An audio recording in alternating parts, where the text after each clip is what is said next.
Inégalable et le véritable Dieu.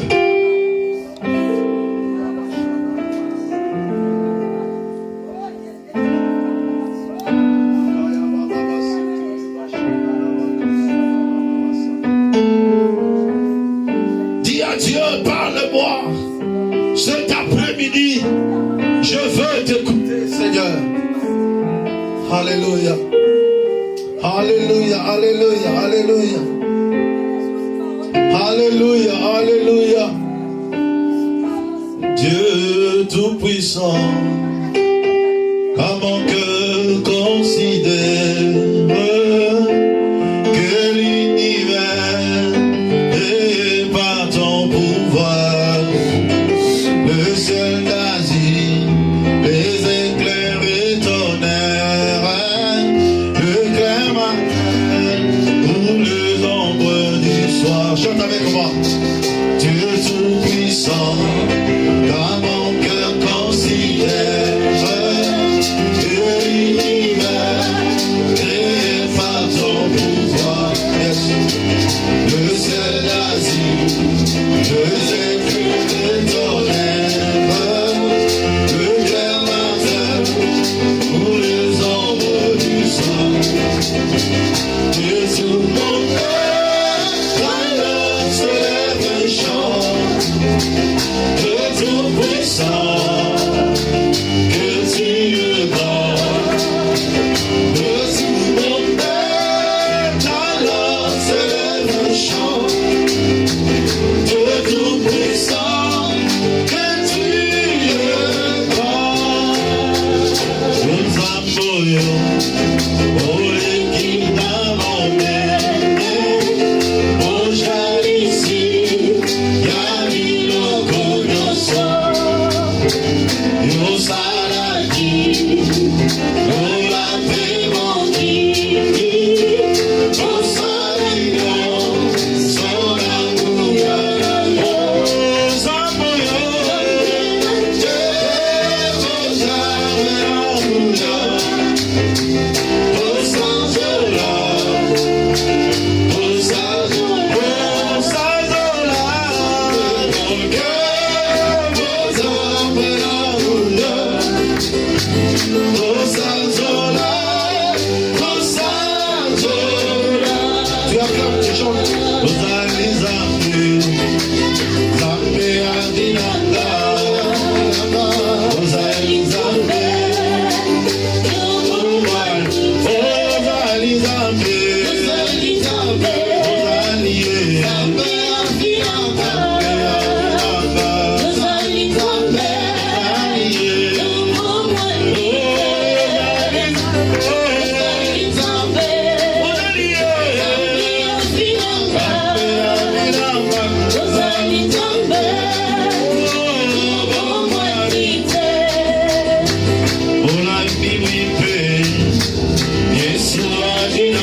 la joie. Est-ce que quelqu'un peut acclamer en poussant des cris?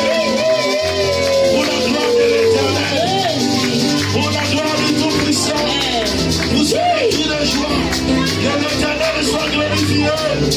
Est-ce qu'on peut louer le Seigneur?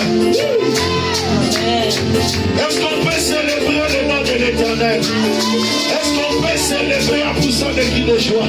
Y a-t-il des mamans qui savent courir ta vie?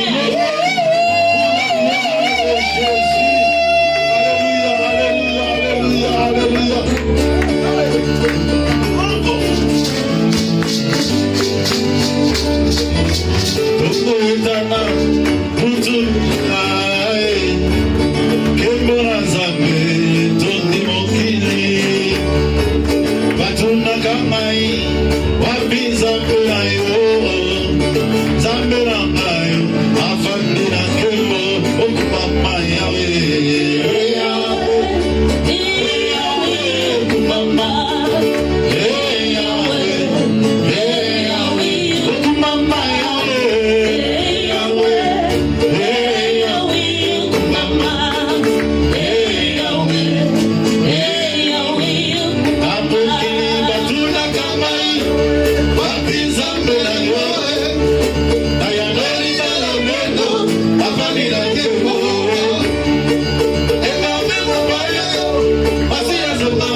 Sois rempli de ta gloire et de ta grâce. Que ta faveur agisse encore dans nos cœurs. Nous te louons pour cette grande joie que tu fais renaître encore dans nos cœurs, Seigneur. Merci pour la bénédiction que tu répands dans ce culte. Et merci pour la grâce et pour ta présence qui agit au milieu de nous. Sois des nôtres, dispose nos cœurs et parle à nos cœurs, Seigneur. Donne-nous de l'entendement afin que nous puissions comprendre ta pensée. En toutes choses, nous te promettons gloire au nom de Jésus. Amen. Saluons-nous les uns les autres. Déclare une parole de bénédiction pour ton frère, ta soeur.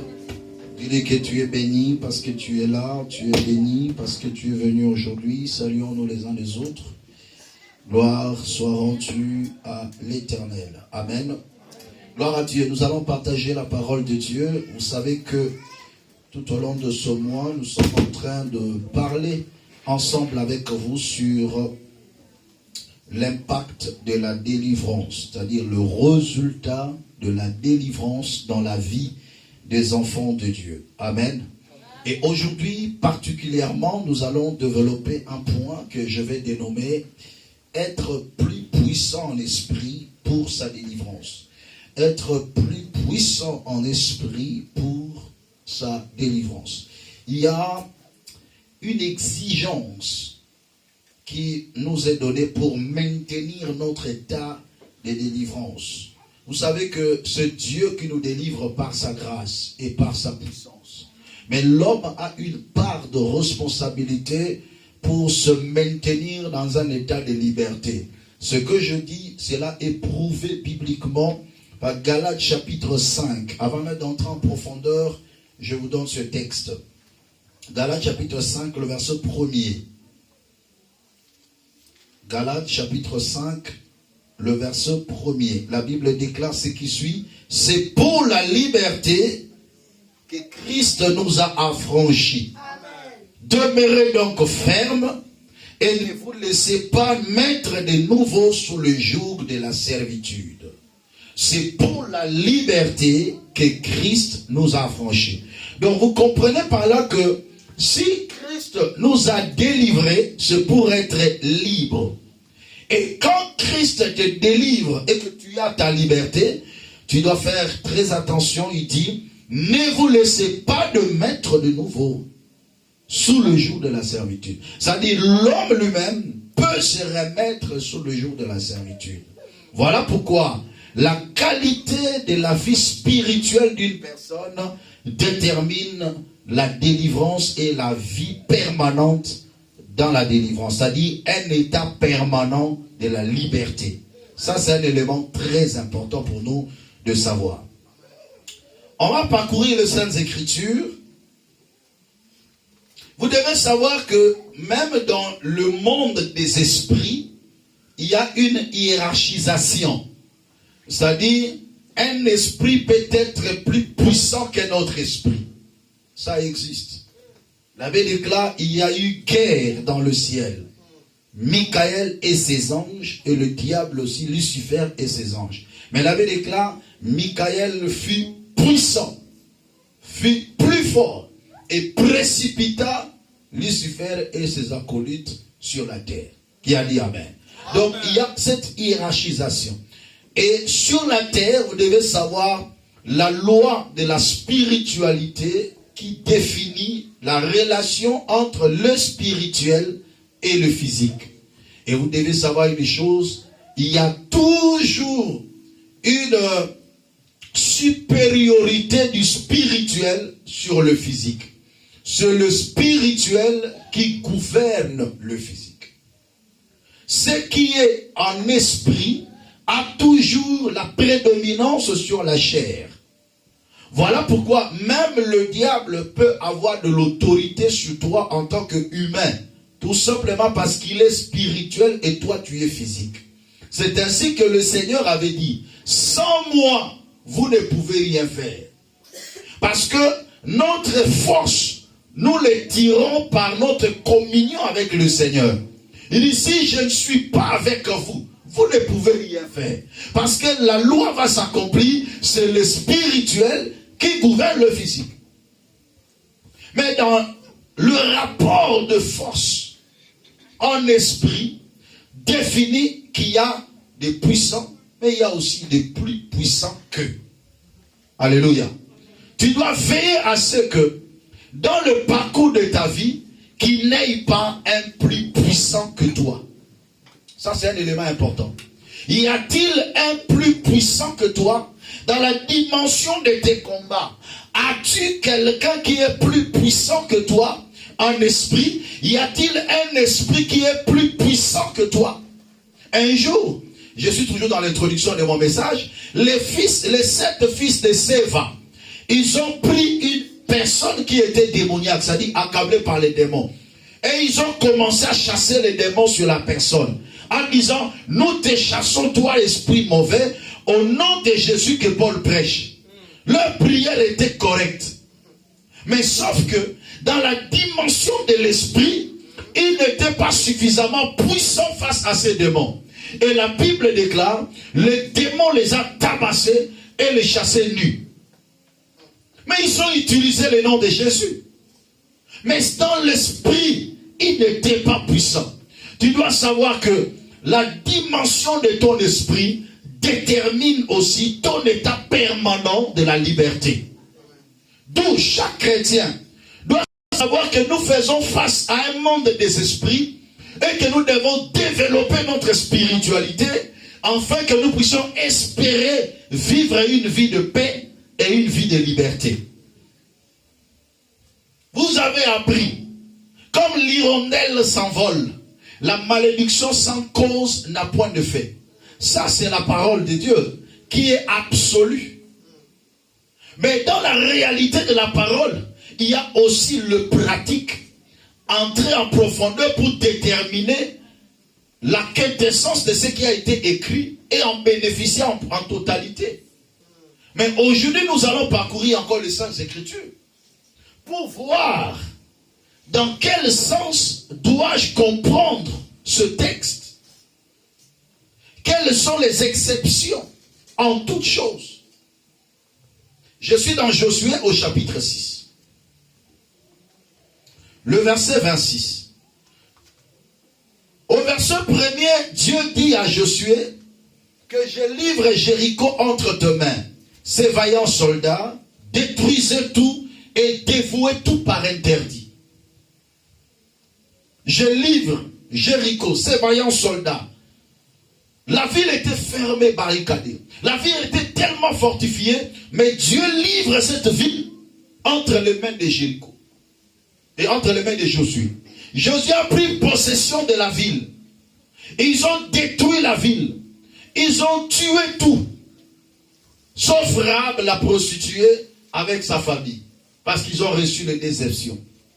Mais à la fin, au verset 26, Josué chapitre 6, verset 26, jusqu'au verset 27.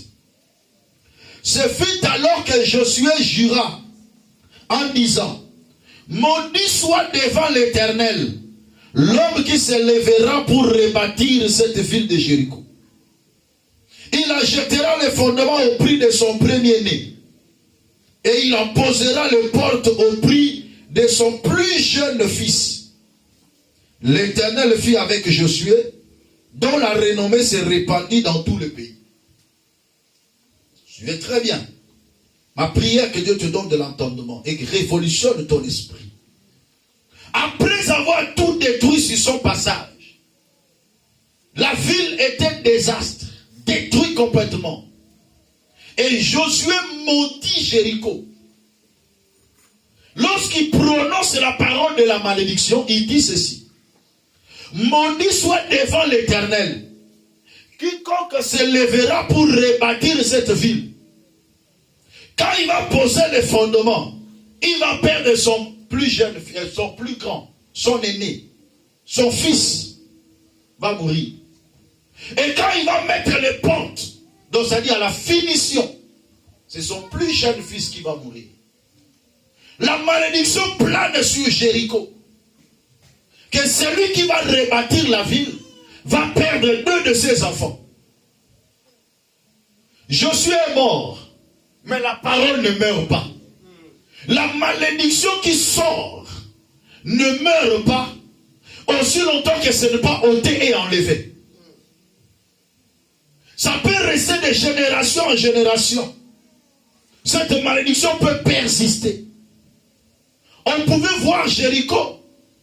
Ceux qui ont appris l'histoire ne pouvaient jamais s'avancer pour rebâtir Jéricho. Parce que parfois ils avaient la connaissance que cette ville a été maudite par un homme. Mais la malédiction était là. La ville était dans la débandade. La ville était complètement détruite. Qui pouvait aller habiter à Jéricho? Parce que tout était en cendres. La renommée était répandue partout. Parfois, les gens qui étaient dans les alentours avaient peur d'aller siéger à Jéricho, avaient peur d'aller habiter à Jéricho, parce que c'était une ville maudite.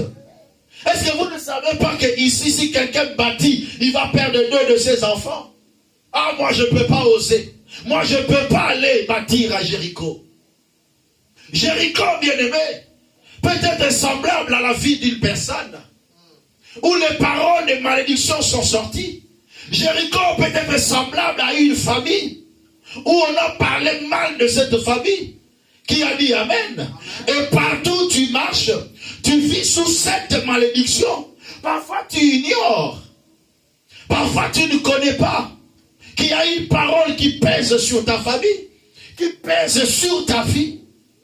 Comme Jéricho, une parole pesait sur Jéricho, une malédiction pesait sur Jéricho. Et cette malédiction attendait seulement qui devait s'élever pour rebâtir Jéricho. Aujourd'hui, il y a d'autres personnes qui sont des victimes parce qu'ils se sont alliés à d'autres personnes qui vivent la malédiction sur leur vie. Voilà pourquoi dans ta vie, dans le parcours de ta vie, il faut toujours prier pour chaque relation que tu entretiens. Tu veux entretenir une relation de mariage, une relation d'affaires, une relation d'amitié. Est-ce que tu as prié le Seigneur pour savoir la qualité spirituelle de la personne? Tout ça, c'est important pour nous. La Bible déclare dans 1 Roi, au chapitre 16, le verset 34, un homme de bonne foi, il venait de loin, il venait de Bethel. 1 Roi chapitre 16, le verset 34. La Bible déclare, dès son temps, Hiel de Bethel bâtit Jéricho. Il en jeta les fondements au prix d'Abiram, son premier-né. Et il en posa les portes au prix de Ségub, son plus jeune fils, selon la parole que l'Éternel avait dite par Josué, fils de Nun. Un homme de bonne foi appelé Hiel. Il est venu de Bethel avec la bonne foi. Oh, que Bethel veut dire la maison de Dieu. Il vient de Bethel. Il a vu Jéricho dans le désastre. Il prend la décision de bâtir Jéricho. La Bible déclare, lorsqu'il pose seulement les fondements, Abiram, son premier-né, est mort. Mais il ne connaissait pas, il a insisté. Il était ignorant des malédictions qui pesaient sur Jéricho. Il a insisté, il a continué à travailler. Il a continué à rebâtir Jéricho. La Bible déclare, lorsqu'il posa les portes, Ségub, son plus jeune fils, est parti. Cet homme a perdu 2 de ses enfants, tout simplement parce que une parole sortant de la bouche de Josué sur cette ville. Alléluia. Mais la question se pose. Comme l'hirondelle s'envole, la malédiction sans cause n'a point de fait. Pourquoi cette malédiction s'est appliquée sur cet homme Hiel de Bethel? C'est tout simplement parce que celui qui a prononcé la malédiction avait un esprit tellement supérieur. C'était un homme de Dieu. C'était un prophète de Dieu. Mais celui qui vient pour faire face à cette malédiction, son esprit n'était pas plus grand pour s'empêcher que cette malédiction s'abatte sur sa vie. Bien-aimé, si celui qui te maudit a un esprit supérieur que toi, la malédiction va s'exécuter sur toi. En tant qu'enfant de Dieu, nous sommes appelés à augmenter notre dimension de l'esprit. En tant qu'enfant de Dieu, dans chaque relation que nous entretenons, nous devons faire face. Nous ne maîtrisons pas parfois quel est l'esprit qui anime une personne. Mais comme je ne sais pas, je n'ai pas aussi parfois besoin de connaître. Beaucoup de gens parfois vont de prophète en prophète pour savoir quels sont les esprits qui me combattent. C'est bien bon. Mais le plus important, ce n'est pas seulement la connaissance. Mais le plus important, c'est le développement de ta vie spirituelle. Parce que même si tu connais, mais si tu n'as pas un esprit supérieur par rapport à celui qui t'a maudit, cette connaissance ne servira à rien.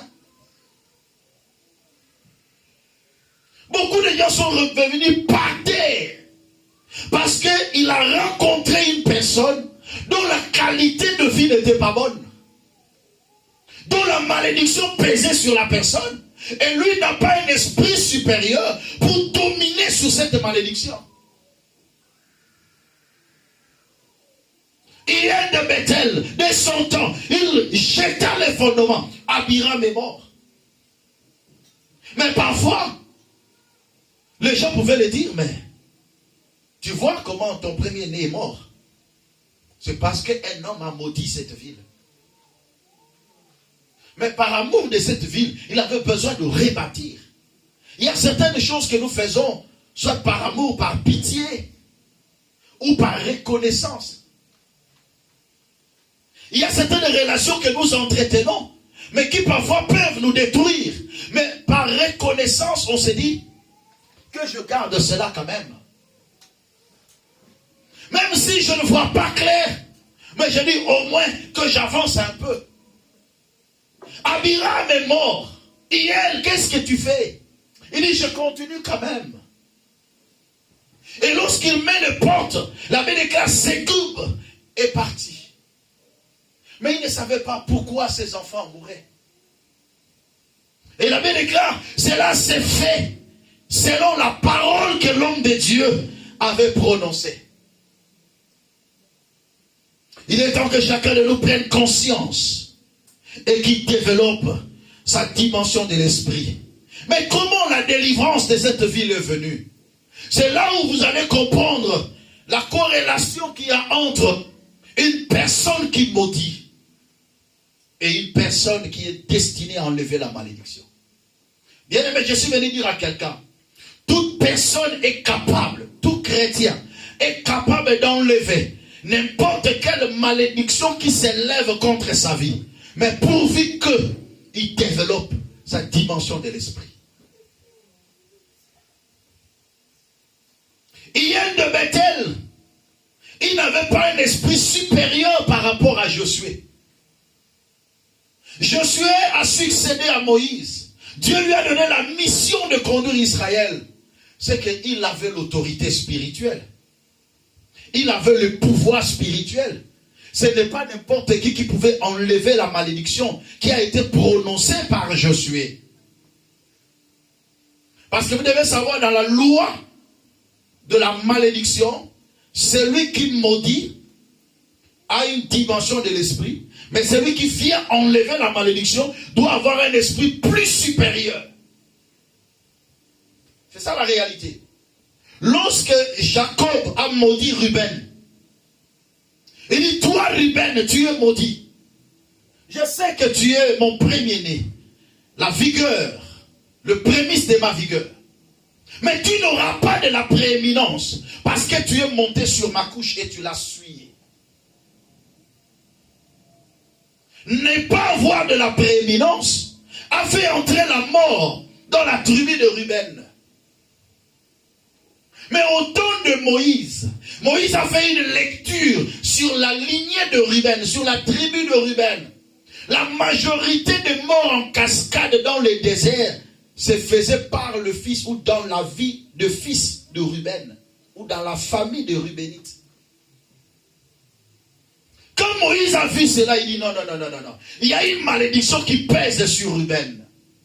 Mais Moïse était un grand prophète, plus que Jacob. Parce que le Seigneur en a déclaré, il n'y a pas de semblable comme Moïse. Aucun prophète n'est comme lui, parce que je lui parle bouche à bouche.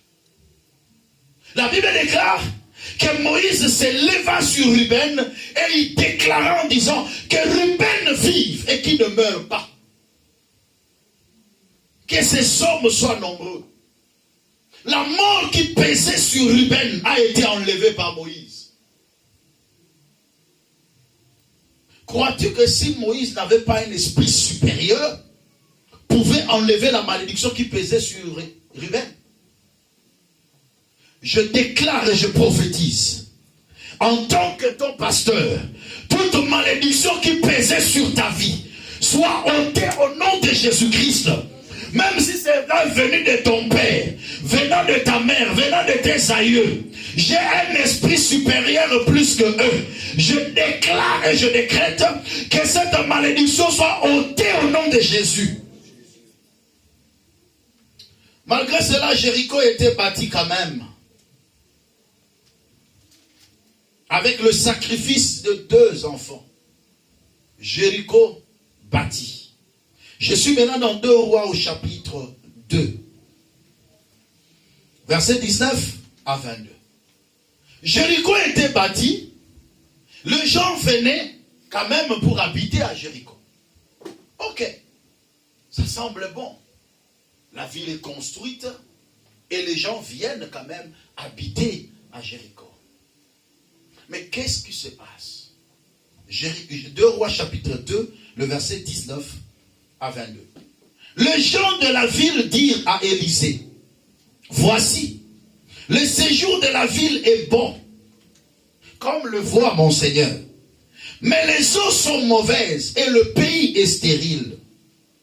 Il dit, apportez-moi un plat neuf et mettez-y du sel. Ils le lui apportèrent. Il alla vers la source des eaux et il jeta du sel et dit, ainsi parle l'Éternel, j'assainis ces eaux. Et il n'en provena plus ni mort, ni stérilité. Ces eaux furent assainies jusqu'à ce jour, selon la parole qu'Élisée avait prononcée. Parole du Seigneur.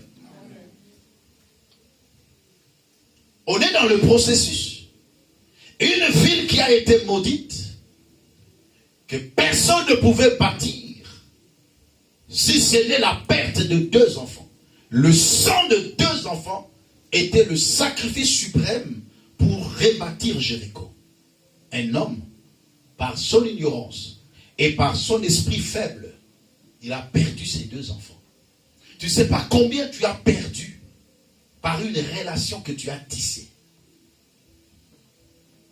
Car cela le tienne. La ville était bâtie. Mais la malédiction pesait toujours. Qu'est-ce qui se faisait? Les eaux étaient mauvaises et le pays était stérile. Mais lorsque les gens de la ville ont vu Élisée, mais la question se pose, pourquoi ces gens-là de Jéricho sont allés auprès d'Élisée? C'est parce qu'au verset 18, je peux même monter un peu plus haut, pour voir pourquoi ces gens étaient allés voir Élisée. Verset 14, je suis toujours 2 Rois, verset 2. il prit le manteau qu'Élie avait laissé tomber. Je suis au verset 14. Et il en frappa les os et dit, où est l'Éternel, le Dieu d'Élie? Lui aussi, il frappa les os qui se partagèrent ça et là, et Élisée passa. Verset 15. Les fils des prophètes qui étaient à Jéricho, vis-à-vis, l'ayant vu, dire, l'esprit d'Élie repose sur Élisée. Et ils allèrent à sa rencontre et se prosternèrent contre terre devant lui. C'est parce qu'ils ont vu en Élisée la double portion de l'esprit d'Élie.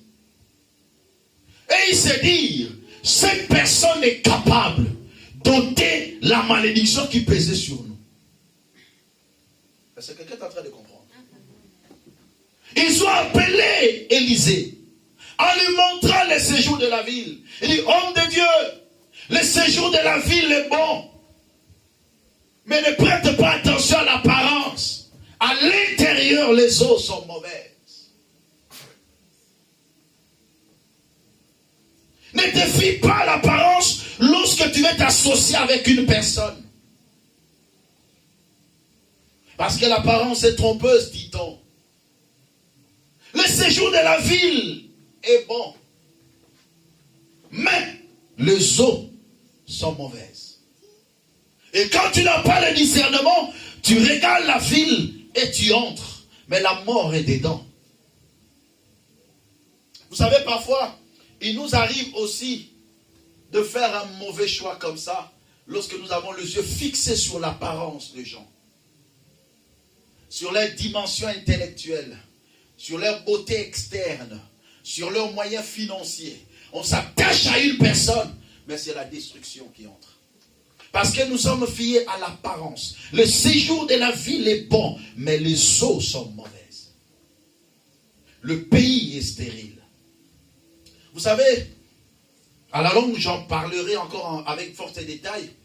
Il y a deux moments importants pour une personne de faire un choix. C'est le moment où on est dans l'abondance et le moment où on est dans le malheur. C'est un moment très crucial qui influence le choix d'une personne. Le moment de l'abondance, où on est dans la joie, ça influence le choix d'une personne. On a plus le choix sur l'apparence. Et même aussi le temps de misère, le temps de souffrance influence aussi le choix que nous faisons. En passant, quoique j'en reviendrai plus tard, il y a deux personnes dans la Bible qui attirent mon attention sur le choix avant d'arriver à ce point.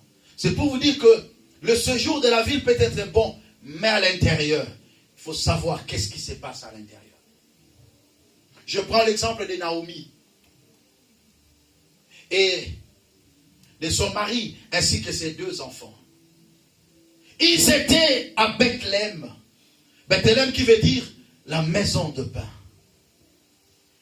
Mais il y a eu une sécheresse qui a frappé Bethléem. Mais ils ont entendu que non, il y a du pain à Moab. À Moab, il y a à manger. Ce foyer bien-aimé dans le Seigneur a pris la décision de quitter Bethléem pour aller à Moab à cause de la famine, à cause de la sécheresse. Ils ont pris une décision. Ils ont fait un choix. Mais un choix selon l'apparence. Cependant, Moab a été rejeté par Dieu. Parce que les Moabites faisaient partie de la lignée de l'inceste de Lot avec ses enfants. Et Dieu a maudit Moab. Les Moabites et les Ammonites ne peuvent pas entrer dans le royaume de Dieu. Mais le séjour de la ville était bon. Il y avait du pain à Moab. Mais la malédiction était à Moab. Ils ont fait un choix. Et quand ils sont arrivés, son mari est mort. Ses deux enfants aussi sont morts. Dès qu'elle a perdu son deuxième enfant, la Bible déclare, elle a appris que Dieu a visité Bethléem de pain. Et elle a pris la décision de retourner encore à Bethléem. Mais pourquoi il ne pouvait pas supporter cette famine pour un temps? Combien il nous arrive aussi d'avoir les yeux fixés sur l'apparence. L'apparence d'une ville, l'apparence d'une personne, et on s'accroche.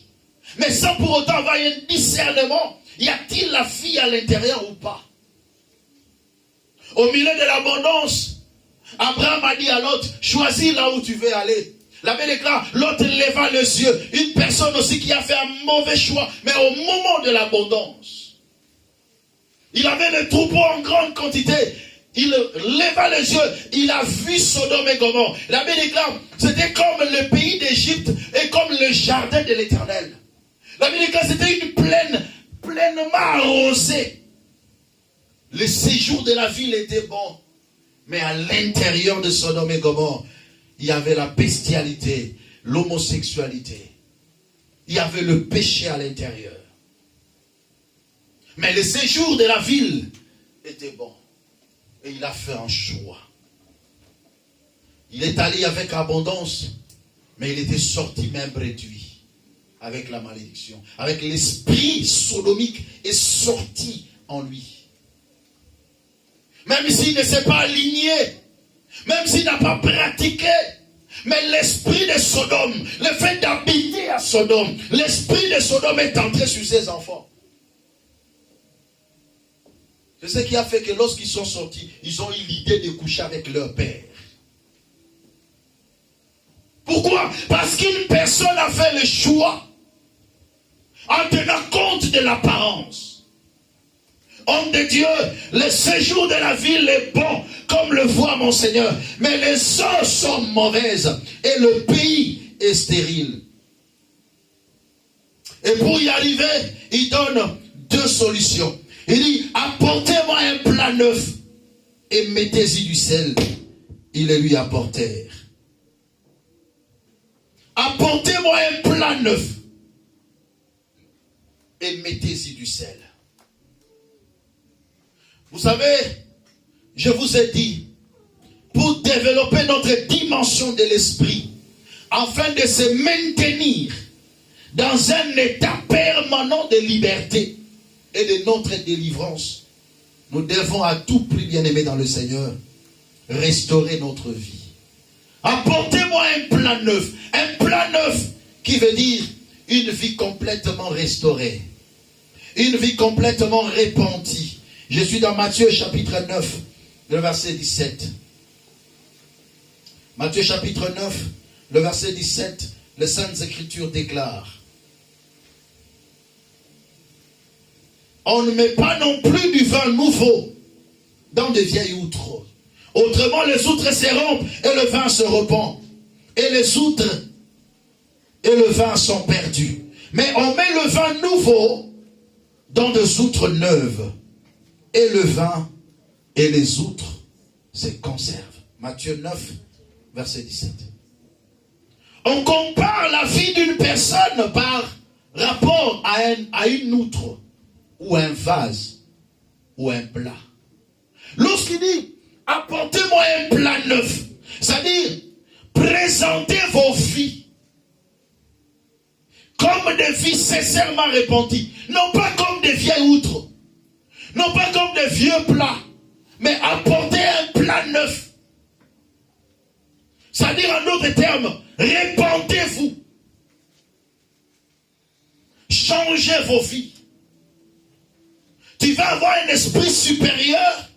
Tout commence par le fait de se présenter comme un plat neuf.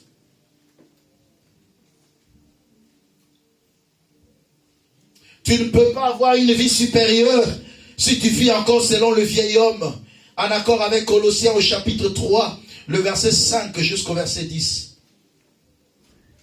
Colossiens chapitre 3, le verset 5 jusqu'au verset 10.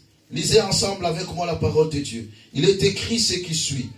Faites donc mourir les membres qui sont sur la terre: l'impudicité, l'impureté, les passions, les mauvais désirs et la cupidité qui est une idolâtrie. C'est à cause de ces choses que la colère de Dieu vient sur le fils de la rébellion. parmi lesquels vous marchiez autrefois lorsque vous viviez dans ce péché. Mais maintenant, renoncez à toutes ces choses. Renoncez à la colère. Renoncez à l'animosité. Renoncez à la méchanceté. Renoncez à la calomnie. Aux paroles déshonnêtes qui pourraient sortir de votre bouche. Ne mentez pas les uns aux autres, vous étant dépouillés du vieil homme et de ses œuvres, et ayant revêtu l'homme nouveau, qui se renouvelle dans la connaissance selon l'image de celui qui l'a créé. Parole du Seigneur. Faites donc mourir les membres qui sont sur la terre. Tout ce qui vous pousse dans l'impudicité, faites-le mourir. Dans l'impureté. Tout ce qui t'entraîne dans la colère, dans l'animosité, dans la méchanceté, en train de calomnier aux autres, en train d'avoir des paroles déshonnêtes. Faites sortir ces choses. Dépouillez-vous du vieil homme et de ses œuvres. Ça dit, tu marches encore selon le train de ces mondes. Tu ne peux pas avoir un esprit supérieur si tu as la marque du diable en toi. Toutes ces choses que nous citons, ce sont des marques de l'ennemi dans la vie d'un chrétien. Et cela le fragilise. Pourquoi le Seigneur avait toujours l'autorité sur les démons? C'est parce qu'un jour il s'élève, il regarde Satan, il dit, toi Satan, je n'ai point ta marque en moi. Faites une étude, une introspection sur ta vie. N'as-tu pas une marque du diable en toi? Comment veux-tu avoir un esprit supérieur pendant que tu as la marque de l'ennemi? On ne peut pas combattre l'ennemi avec ses propres armes. Non. Tu ne peux pas combattre le diable aussi longtemps que tu as sa marque en toi. Lui-même est professionnel dans son domaine. Voilà pourquoi le Seigneur nous a dit, ne rendez pas le mal pour le mal. Parce que lorsque tu fais le mal, tu deviens comme le diable, tu deviens mauvais. Et en ce temps-là, tu deviens fragile. Tu ne peux pas avoir un esprit prédominant si tu as la marque de l'ennemi. Mais face à nos ennemis, qu'est-ce que Dieu dit? Ne maudissez pas, mais bénissez. Priez pour ceux qui vous maltraitent. C'est pour que vous gardez votre pureté. C'est pour que vous n'ayez pas la marque de l'ennemi en vous. Et aussi longtemps que la méchanceté saisit ton esprit, tu ne peux pas développer la qualité spirituelle. Et ainsi, même un petit sorcier peut jouer avec ta vie. Cependant, tu es enfant de Dieu. Il nous arrive de déclarer. Nous voyons aussi des enfants de Dieu qui souffrent cruellement et qui meurent par un sorcier qui les détruit. Mais pourquoi tout ça? Examinons les choses. Avons-nous un esprit supérieur? Quelle est la qualité de vie que nous menons? N'oublie pas, le diable n'est pas omniscient. Le diable n'est pas omniprésent. Mais il est présent là où il y a le mal. Partout où il y a le mal, le diable n'a même pas besoin d'une invitation. Il est là et il prend contrôle. C'est Dieu qui a besoin d'une invitation. C'est Dieu qui peut se tenir à la porte et il frappe. Il dit, si quelqu'un entend ma voix et ouvre la porte, j'entrerai. Mais le diable n'a pas besoin d'une autorisation. Le diable, il suffit qu'il voie la marque. Sa marque en toi. Cette marque déjà l'attire. Parce que derrière chaque mauvaise action que nous posons, il y a un esprit démoniaque. Quel est l'esprit qui t'anime pour que tu puisses être en colère, en méchanceté, pour que tu puisses avoir l'envie, pour que tu commettes l'impudicité? Quel est l'esprit qui t'anime?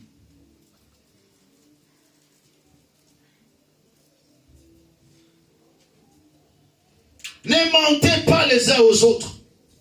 vous étant dépouillés du vieil homme. Tu sais, le dépouillement du vieil homme et de ses œuvres, c'est comme si je m'aveste, quand je vais arriver à la maison, je vais me dépouiller de ce veste. Donc ça dit, j'enlève pour mettre autre chose. Et quand Dieu te dit, dépouille-toi des mauvaises œuvres, ça dit, tu enlèves les mauvaises œuvres. Que les mauvaises œuvres ne soient pas nommées en toi, en tant qu'enfant de Dieu, si tu veux maintenir une dimension de l'esprit plus élevée. Renoncez à toutes ces choses, à la colère, à l'animosité, à la méchanceté, à l'impudicité, à l'impureté, aux passions de ces mondes, aux mauvais désirs, à la cupidité qui est une idolâtrie. Renoncez à ces choses. Revêtez-vous l'homme nouveau qui se renouvelle. On a besoin de se présenter comme de plats neufs. Apportez-moi un plat neuf. Deuxième élément, il dit, mettez-y du sel. Je suis dans 1 Corinthiens au chapitre 6, le verset 19. 1 Corinthiens chapitre 6, le verset 19. La Bible déclare ce qui suit. Ne savez-vous pas que votre corps est le temple du Saint-Esprit qui est en vous, que vous avez reçu de Dieu et que vous ne vous appartenez point à vous-même?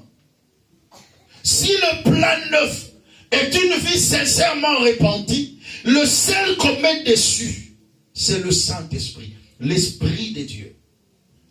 Un corps saint est susceptible d'abriter le Saint-Esprit. Et c'est ce qui donne la force de ton esprit pour vaincre la malédiction. Je prie le Seigneur que dans cette église, qu'il n'y ait pas de gens victimes de malédiction. Tout simplement parce que tu as un esprit faible. Victime de malédiction de famille. Victime de lois établies. Parce que tu as un esprit faible. Non. Il faut que Dieu t'accorde la grâce de développer la qualité spirituelle. Mais il te manque quelque chose. Une repentance sincère et la communion avec le Saint-Esprit. Il faut que ton corps soit réellement saint pour que l'Esprit de Dieu habite en toi. Et c'est ce qui te donnera la force. La Bible déclare, vous ne vous appartenez pas à vous-même. Mais tu dois maintenir ce temple saint. La Bible déclare, votre corps est le temple de Dieu. L'Esprit de Dieu habite en toi. Y a-t-il quelqu'un qui peut prendre conscience que dans son corps, le Saint-Esprit habite en lui? Tu es la demeure de Dieu en esprit. Et comment vas-tu entretenir la demeure de Dieu? Que la demeure de Dieu ne soit pas un lieu d'impureté. Mais tiens ta vie pure pour que le Dieu Tout-Puissant siège en toi. Pour que son esprit soit en toi. Apportez-moi un plat neuf, mettez-y du sel. Cela veut dire de cœur repenti, de vie repentie et ayant l'esprit de Dieu. Je vais lire encore Ephésiens chapitre 4, le verset 30. Je vais lire quelques versets rapidement. Soyez rapides avec moi. Ephésiens 4, verset 30. La Bible déclare, n'attristez pas le Saint-Esprit de Dieu par lequel vous avez été scellés pour le jour de la rédemption.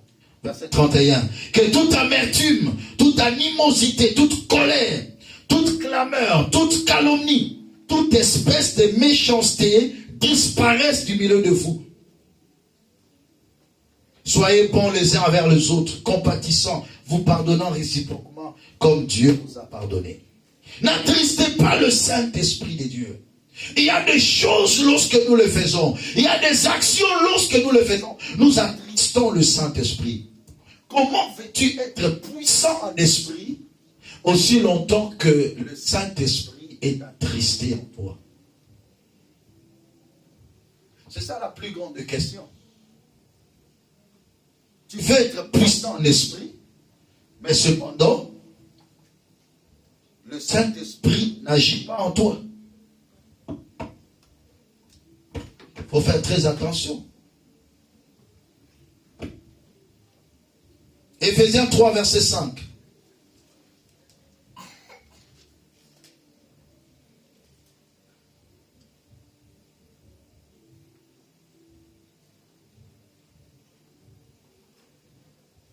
Faites très attention, bien-aimés dans le Seigneur. Éphésiens chapitre 3. Je lis à partir du verset 3. C'est par révélation que j'ai eu connaissance du mystère sur lequel je viens d'écrire en peu de mots. En le lisant, vous pouvez vous représenter l'intelligence que j'ai du mystère de Christ. Il n'a pas été manifesté au Fils des hommes dans les autres générations, comme il a été révélé maintenant par l'Esprit aux saints apôtres et prophètes de Christ.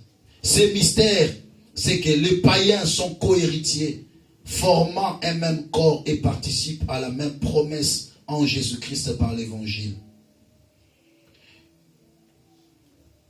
Dont j'ai été ministre selon le don de la grâce de Dieu, qui m'a été accordé par l'efficacité de sa puissance. À moi, qui suis le moindre de tous les saints, cette grâce a été accordée d'annoncer aux païens les richesses incompréhensibles de Christ. Mais cet homme qui était destructeur des chrétiens, mais il a été sincèrement repenti devant Dieu. La vie de l'apôtre Paul nous enseigne d'une personne qui provient d'une doctrine où il tuait les chrétiens par la méchanceté des pharisiens, des docteurs de la loi. Mais lorsqu'il a reçu la visitation de Dieu et il a été baptisé du Saint-Esprit, il commençait à avoir des mystères plus que même d'autres apôtres.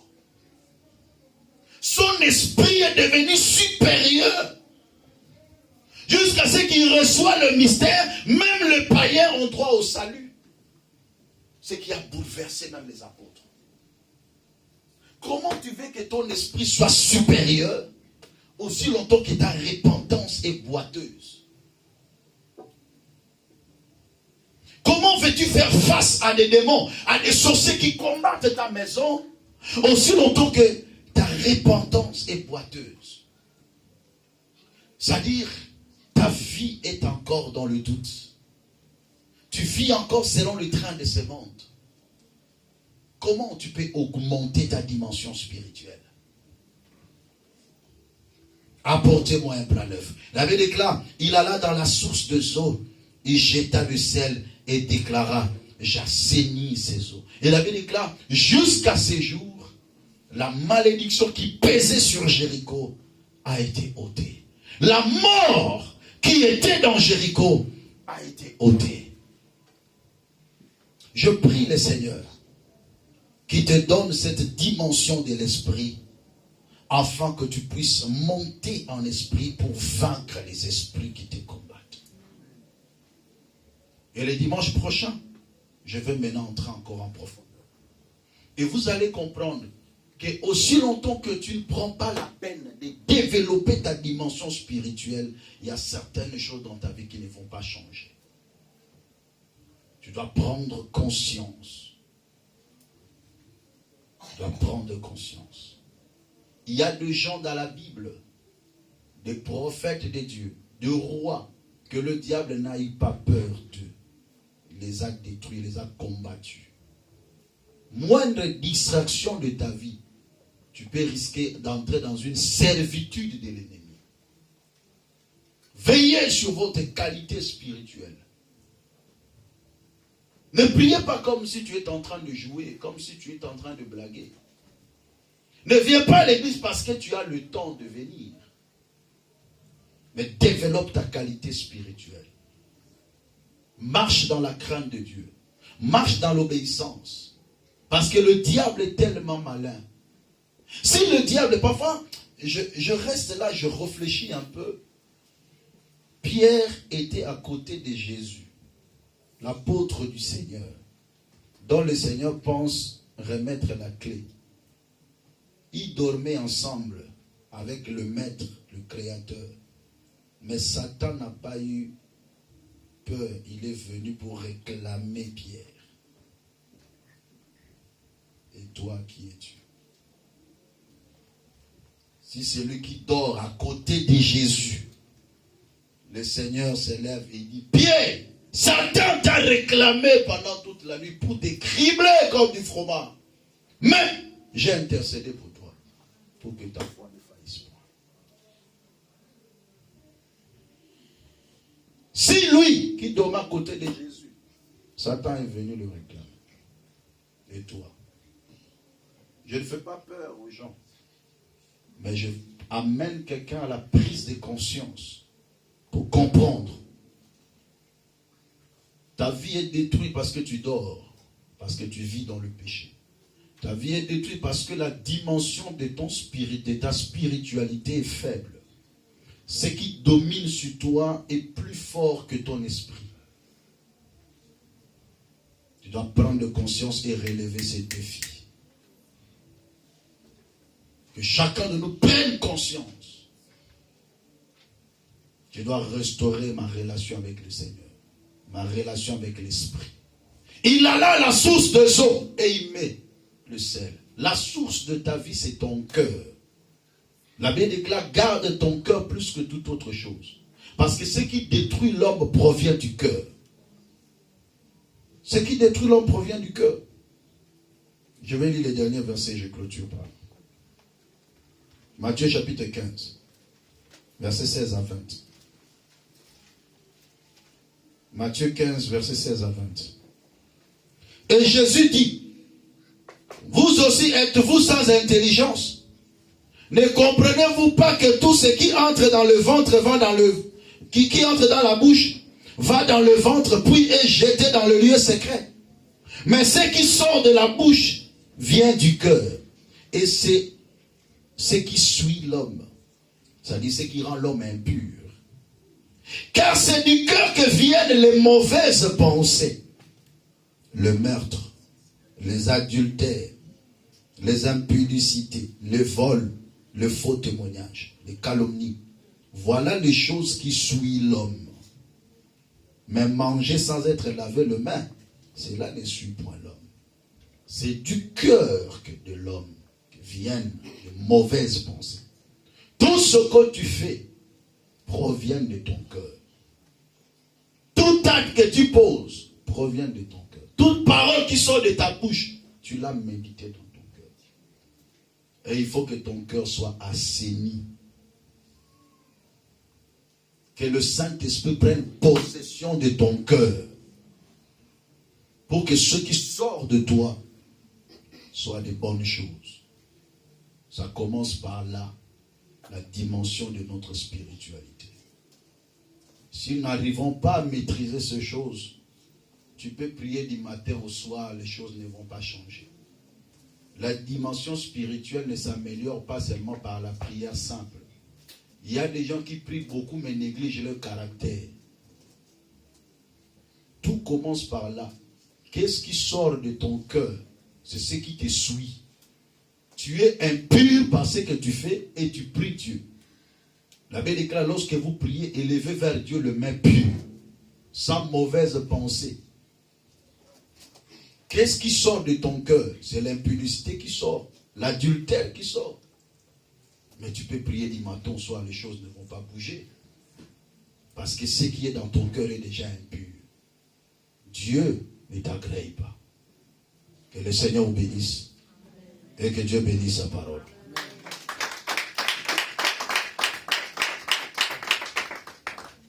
Baissons nos têtes dans la prière. Aujourd'hui, chacun doit parler à son Père. Aujourd'hui, chacun doit dire à Dieu, Seigneur, j'ai besoin de toi. J'ai besoin d'avoir un cœur sincèrement repenti. Un cœur disponible. Un cœur digne d'être rempli de l'esprit. S'il y a quelque chose qui monte dans ton cœur, une pensée de repentance, repens-toi sincèrement devant Dieu. Tu as 5 minutes de méditation devant le Seigneur. 5 minutes de parler à ton Créateur, de parler à ton cœur, de dire à ton âme, mon âme, tu as besoin de l'Esprit. Mon âme, repens-toi. Y a-t-il encore des choses mauvaises qui sortent de ta bouche, qui sortent de ton cœur? Dis à Dieu, pardonne-moi. Je viens dans ta présence. Plus tu seras sérieux dans ta prière, mieux le Seigneur commence à agir dans ta vie. Prions ensemble au nom de Jésus. Alléluia. Que chacun parle à son Créateur. Je sais que parfois tu ne sauras pas élever ta voix, mais au moins que tu parles, au moins que tu pries à Dieu, au moins que tu dises à Dieu, Seigneur, mais voici devant toi. Mon Dieu, aie pitié de moi. J'ai besoin de ta grâce. J'ai besoin de sauver parfois ma vie, de sauver ma famille, de sauver mon foyer. J'ai besoin de ta grâce, Seigneur.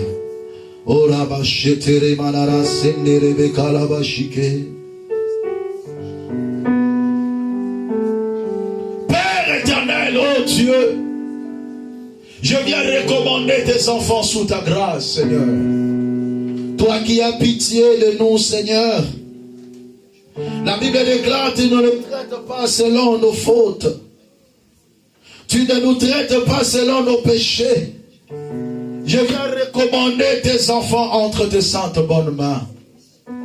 Je prie, Yahweh, que tu leur accordes ta grâce. Je prie, Yahweh, que tu leur accordes ta faveur. Mon Jésus.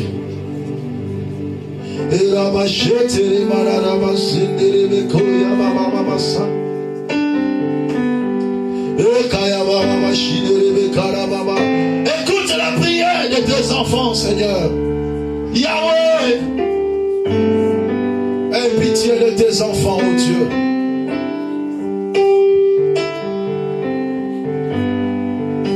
Reçois de moi le parfum qui t'est dû.